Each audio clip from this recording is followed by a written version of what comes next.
High everyone. ल अब आज हामीले चाहिँ डेटा स्ट्रक्चरमा link list one of kind of data structure पढ्दैछौँ। बेसिकल्ली हामीले के पढ्यौँ भन्दाखेरि लिस्ट पढ्यौँ है, कन्टिग्युअस लिस्ट पढ्यौँ। कन्टिग्युअस लिस्ट पढ्यौँ। यो कन्टिग्युअस लिस्ट र लिङ्क लिस्टमा धेरै फरक छ। नर्मल्ली हामीले चाहिँ अरे इम्प्लिमेन्टेसन अफ कन्टिग्युअस लिस्ट गऱ्यौँ। अब कन्टिग्युअस लिस्ट भन्ने चाहिँ कस्तो भन्दाखेरि हामीले पहिला पनि पढिसकेका छौँ। जस्तै यो भनेको अरे इम्प्लिमेन्टेसन अफ कन्टिग्युअस लिस्ट भयो। अब यो अरेमा चाहिँ हामीले के गर्छौँ भन्दाखेरि जस्तै कुनै एउटा डेटा हामीले यहाँ हाल्यौँ। अब यो 1 2 3 4 भन्ने जुन डेटा छ, अब यो सपोज मलाई चाहिँ यो थर्ड पोजिसनमा मलाई 5 भन्ने भ्यालु हाल्नु पऱ्यो भने हामीले के पढाएको थियौँ भन्दाखेरि यसलाई राइट सिफ्ट गर्नु पऱ्यो। यो 4 लाई चाहिँ राइट सिफ्ट गरेर यहाँ सार्नु पऱ्यो, 3 लाई राइट सिफ्ट गरेर यहाँ सार्नु पऱ्यो, अनि त्यसपछि हामीले चाहिँ 5 हाल्नु पऱ्यो भनेर भनेको थियौँ। अब अरे इम्प्लिमेन्टेसन भन्ने बित्तिकै त्यो सबै के हो भन्दाखेरि स्ट्याटिक इम्प्लिमेन्टेसन हो। स्ट्याटिक इम्प्लिमेन्टेसन भनेको हामीले अरे डिफाइन गर्दाखेरि इन्ट ए ब्र्याकेटमा गएर के गर्छ भन्दाखेरि 100। यो भनेको मतलब हामीले ए भन्ने जुन चाहिँ हामीले भराबल डिक्लेरेसन गऱ्यौँ त्यसले मेमोरी लोकेसन चाहिँ यदि इन्ट छ भने इन्टको साइजको चाहिँ 100वटा मेमोरी लोकेसन चाहिँ उसले पहिल्यै रिजर्भ गरेर राखिदिन्छ। अब त्यसको मतलब भने चाहिँ के हो भन्दाखेरि अब मैले सपोज 100वटा मध्ये चाहिँ 50वटा मात्रै युज गऱ्यौँ भने अब रेस्ट रिमेनिङ 50 स्पेसेसहरू चाहिँ के हुन्छ, वेस्टेज हुन्छ हाम्रो प्रोग्रामबाट, होइन। भनेपछि हाम्रो प्रोग्रामले यो 50वटा चाहिँ अझै चाहिँ मेरो प्रोग्रामलाई चाहिन्छ भनेर उसले चाहिँ होल्ड गरेर राखिदिन्छ। भनेपछि मेमोरी युटिलाइजेसन त्यति राम्रो भएन है। अनि रनिङ प्रोग्राममा चाहिँ अब 100 होइन, मलाई चाहिँ 150वटा चाहिँ डाटा हाल्नु पऱ्यो भन्यो भने अब प्रब्लम के हुन्छ भन्दाखेरि मैले 100बाट 150 पनि मैले प्रोग्राम रन टाइममा मैले के गर्छ बढाउन सक्दिनँ। अब यही प्रब्लमलाई चाहिँ हामीले चाहिँ रिजल्भ गर्नलाई चाहिँ हामीले के युज गर्छौँ भन्दाखेरि लिङ्क्ड लिस्ट। अब यो लिङ्क लिस्ट भनेको नर्मल्ली चाहिँ के हो भन्दाखेरि नन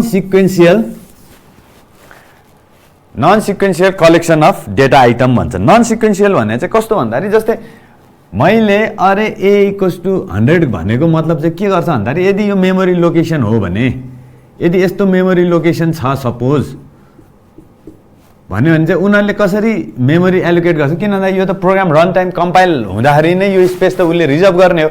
भनेपछि कन्टिग्युअस मेमोरी लोकेसनमा चाहिँ उसले के गर्छ 100वटा स्पेस चाहिँ एलोकेट गर्छ है।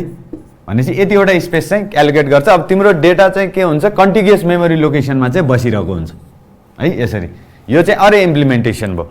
अब सिक्वेन्सियल्ली बसिरहेको हुन्छ है। अब नन सिक्वेन्सियल भने चाहिँ कस्तो हो भन्दाखेरि यो लिङ्क लिस्ट नन सिक्वेन्सियल किन भनेको भन्दाखेरि यो चाहिँ मेमोरी लोकेसनको कन्टिन्युअस मेमोरी लोकेसनमा बस्नु पर्दैन। द्याट मिन्स हामीले चाहिँ प्रोग्राम इनिसिएट गर्दाखेरि लिङ्क लिस्टको साइज भनिरहनु पर्दैन। मलाई जहाँ स्पेस खाली छ म चाहिँ त्यो मेमोरी लोकेसनको, सपोज यही मेमोरी लोकेसन छ भने मेरो फर्स्ट डेटा यहाँ हुन्छ, सेकेन्ड डेटा कहाँ हुनसक्छ भन्दाखेरि मेरो सेकेन्ड डेटा चाहिँ यहाँ हुनसक्छ, थर्ड डेटा फेरि मेरो कहाँ हुनसक्छ यहाँ हुनसक्छ, फोर्थ डेटा मेरो कहाँ हुन्छ चाहिँ यहाँ हुनसक्छ। भनेपछि यो चाहिँ सिक्वेन्सियलमा बसिरहनु पर्दैन है। लिङ्क लिस्ट भनेको non sequential collection of data item भयो है। त्यस्तै गरी अर्को चाहिँ के भन्ने मैले भन्दाखेरि जस्तै अरे चाहिँ मैले प्रोग्राम सुरु हुँदाखेरि नै इनिसियलाइज गर्नुपर्छ, लिङ्क लिस्ट चाहिँ इनिसियलाइज गरिरहनु पर्दैन है। भनेको मतलब चाहिँ प्रोग्रामलाई चाहेको बेलामा म बढाउन पनि सक्छु, साइज चाहिँ म प्रोग्राम रन हुँदाखेरि बढाउन पनि सक्छु। अर्को कुरा चाहिँ प्रोग्राम रन हुँदाखेरि त्यो साइजलाई के गर्न सक्छु, श्रिङ्क पनि गर्न सक्छु, ग्रो पनि गर्न सक्छु। त्यही भएर यसलाई चाहिँ के भन्छ भन्दाखेरि डाइनामिक डेटा स्ट्रक्चर भन्छ। रनिङ प्रोग्राम रन टाइममा मैले के गर्न सक्छु, साइजलाई ग्रो पनि गर्न सक्छु, साइजलाई श्रिङ्क पनि गर्न सक्छु। अरेमा हामीले जहिले पनि के भन्थ्यो भन्दाखेरि अरेबाट हामीले डेटा कहिले पनि मेटाउन सक्दैनौँ है। त्यो कुरा हामीले पहिला पनि पढिसकेको। जस्तै यसमा चाहिँ 1 2 3 4 5 छ। अब 3 को ठाउँमा मलाई 6 चाहिन्छ भने मैले के गर्ने भन्दाखेरि त्यसलाई रिप्लेस गर्ने हो, 6 गर्ने हो। अब मेरो अरेको साइज अहिले कति छ 1 2 3 4 5 छ हो, अरेको साइज 5 छ। किन भन्दाखेरि मेरो इन्डेक्स 0 देखि 4 सम्म मात्रै चल्छ। मेरो अरेको साइज मैले चाहिँ 5 नगरेर 4 गर्नु परेन। म के भनिदिन्छु, मेरो अरेको साइज भनेको 0 देखि 3 भनिदिन्छु। 0 1 2 3 5 त मैले मेटाएको त छैन भनेपछि मेमोरी लोकेसन त युज भइरहेछ हैन, भनेपछि मैले डेटा डिलिट गर्न सक्दिनँ। पछि फेरि मैले इन्डेक्स 4 मा भ्यालु 6 हाल्यो भने रिप्लेस भयो हैन। भनिसकेपछि यो चाहिँ के हो भन्दाखेरि यो चाहिँ ग्रो र श्रिङ्क भएको होइन, मेमोरी युटिलाइजेसन चाहिँ यसले राम्ररी गरेको छैन।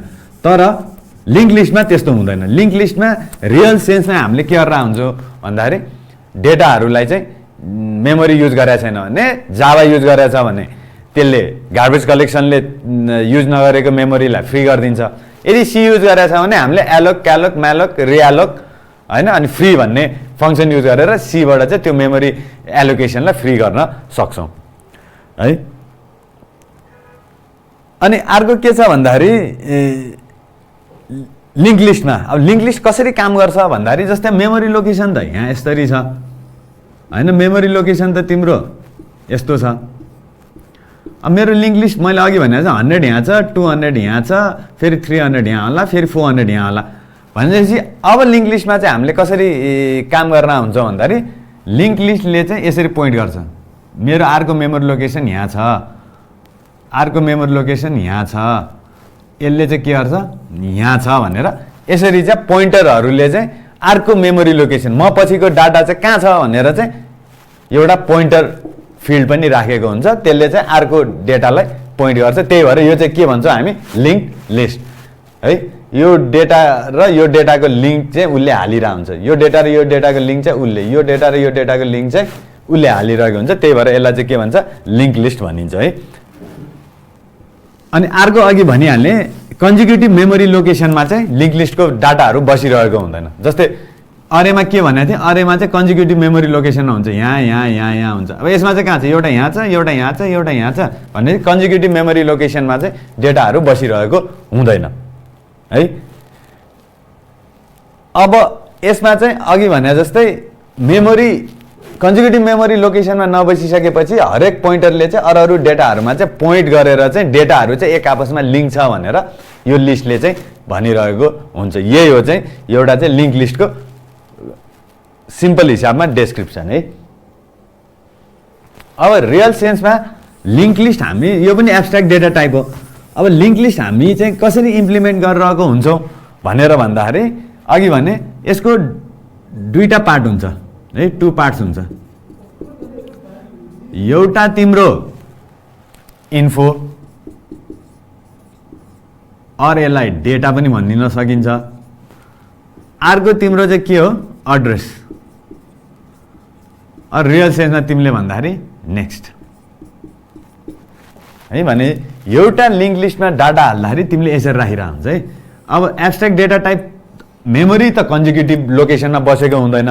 अब डेटाहरू लिङ्क लिस्टमा बस्दा कसरी बस्छ 100 हो, यसलाई एउटा पोइन्टरले पोइन्ट गरेर हुन्छ, यो मेरो स्टार्टिङ पोइन्ट हो भनेर। त्यसपछि के हुन्छ मेमोरी लोकेसन ए। अब यो ए भने चाहिँ सपोज यदि यो नोड नोड भन्छौँ है हामी, यो दुईटाकै कम्बिनेसनलाई के भन्छौँ हामी नोड भन्छौँ, नोड भन्छौँ है। अब अर्को यदि मेमोरी लोकेसन ए हो भने यो मेमोरी लोकेसनमा पनि के हुन्छ दुईटा पार्ट हुन्छ, यो नोडमा यसमा डेटा हुन्छ, यसमा फेरि अर्को मेमोरी लोकेसनको पोइन्टर हुन्छ। अब यो पोइन्टरले फेरि के गर्छ यसो गर्छ, यहाँ 300 हुन्छ। त्यसपछि यसपछि मसँग डाटा छैन भनेको मतलब अब के हुन्छ त्यहाँनिर चाहिँ कुनै पनि मेमोरी लोकेसनलाई पोइन्ट गरे हुँदैन, यहाँ चाहिँ के हुन्छ नल हुन्छ है, नल हुन्छ।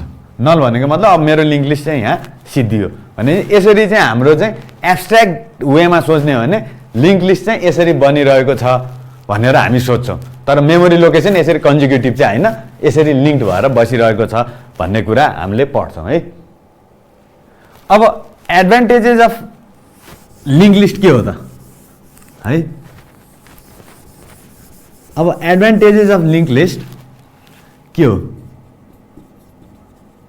एडभान्टेजेस।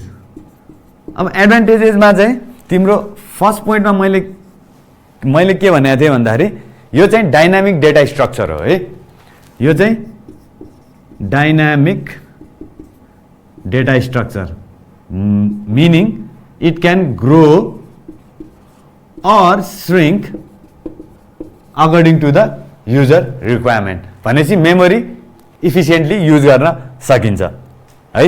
अब यसरी गरेपछि चाहिँ के हुन्छ भन्दाखेरि अब ग्रो र श्रिङ्क गराउन सकिन्छ रन टाइममा। भनेपछि मैले अरेमा जस्तो 100 भनेर चाहिँ ओभर स्पेसिङ अलोकेट पनि गर्नु परेन। मलाई चाहिँ दुईटा डेटा मात्रै चाहिन्छ भने मैले चाहिँ दुईटा मेमोरी लोकेसन मात्रै चाहिँ युज गरे भयो है। तीनटा भएपछि फेरि म एउटा नोट थपिदिन्छु, त्यसले तीनटा गर्छ। अब मलाई चाहिँदैन भने म के गरिदिन्छु, मेमोरी लोकेसनलाई फ्री गरिदिन्छु। भनेपछि मेमोरी युटिलाइजेसन के भयो, एकदमै मोर इफिसियन्ट भयो है। अब अर्को चाहिँ के छ भन्दाखेरि तिम्रो चाहिँ लिङ्क लिस्टमा यसरी लिङ्क लिस्टमा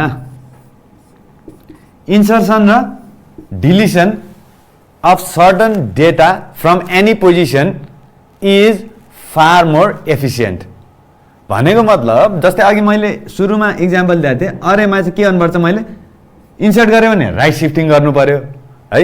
सपोज यहाँ 1 2 3 छ है। अब मैले फर्स्ट पोजिसनमा लिएर आएर मलाई 4 राख्नु पर्यो भने मैले के गर्नु पर्यो, यहाँ पनि सिफ्ट गर्नु पर्यो, यहाँ पनि सिफ्ट गर्नु पर्यो, यहाँ पनि सिफ्ट गर्नु, खाली भयो। अब बल्ल मैले चाहिँ यहाँ 3 भयो, यहाँ 2 भयो, यहाँ 1 भयो। अब बल्ल मैले यहाँ चाहिँ के राख्नु पाएँ, 4। यो त मैले जम्मा तिम्रो 4वटा डेटाको इक्जाम्पल दिएको छु। अब सबै डेटा चाहिँ 1000 छ भने 1000 को पहिलोमा आएर चाहिँ मैले डेटा हाल्नु पर्यो भने के गर्ने, सबै 1000वटा डेटा चाहिँ राइट सिफ्ट गर्नु पर्यो। भनेपछि के भयो, यो इफिसियन्ट भयो, यो इफिसियन्ट भएन। यही इनइफिसियन्सीलाई चाहिँ के गर्छ, लिङ्क लिस्टले हटाउँछ है। डिलिसन पनि त्यही हो, डिलिसनमा लेफ्ट सिफ्ट गर्नुपर्छ, हामीले पढिसकेका छौँ हैन। भने फर्स्ट डेटा डिलिट गर्नु पर्यो भने त्योभन्दा पछाडिको डेटा सबैलाई मैले अगाडि तान्नु पर्यो है। इस्यु छ, इनइफिसियन्ट छ। तर त्यो इनइफिसियन्सीलाई लिङ्क लिस्टले चाहिँ सजिलो बनाइदिन्छ, त्यो एउटा एडभान्टेज छ, त्यो फेरि हामी पढौँला।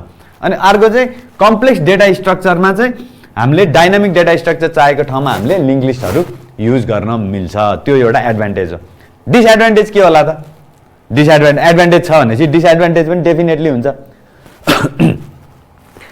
डिसएडभान्टेज के छ त अब है, यसो रियलाइज गर्दाखेरि अरेमा डेटा हाल्दाखेरि त्यही डेटाको जति साइज हो त्यति मात्रै मलाई स्पेस चाहिन्छ। तर लिङ्क लिस्टमा के छ, डिसएडभान्टेज है यो। लिङ्क लिस्टमा के छ हेर त, यहाँ 100 भन्ने डेटा हो, तर मलाई एउटा डेटा हाल्नलाई यहाँ मेमोरी लोकेसन नेक्स्ट भन्ने पनि त हाल्नु पर्यो नि त। भनेपछि एउटा डेटा हाल्नलाई मलाई पोइन्टरको पनि स्पेस मैले चाहिँ एलोकेट गर्नु पर्यो है।